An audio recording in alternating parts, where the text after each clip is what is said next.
This morning, growing concern over the Arctic, where Russian and Chinese warships have stepped up military cooperation in recent weeks.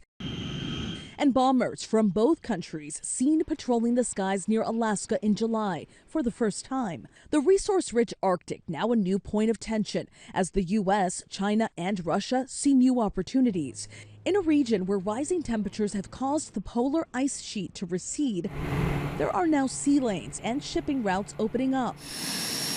We traveled to Alaska, where U.S. Special Operation teams are preparing for any conflict in the region. We are with a team of Green Berets as they operate in the Arctic. We follow them to the closest point to Russia on the American mainland. Some of the areas where our outstations are at, less than 3 miles away from Russia. So the actions that our personnel and the operations that our personnel are taking on the ground there, they are going to elicit a response in some form or fashion. This is Polar Dagger, a mission intended to show Russia's decision makers what the U.S. military can do in the remote areas of the Arctic.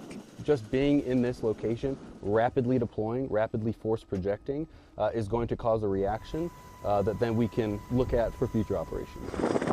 But the goal is to keep the Arctic stable and prevent the risk of miscalculation with Russia and China as they increase their operations in the region. Colonel Matthew Tucker says the military's ability to operate here shouldn't be taken as a threat. The Bering Strait is literally right here. We need to make sure that we have freedom of navigation within the Bering Strait, and so our ability to deploy here and ensure that in a crisis or conflict is something that we need to be able to do on behalf of the nation. For Good Morning America, Stephanie Ramos, Wales, Alaska.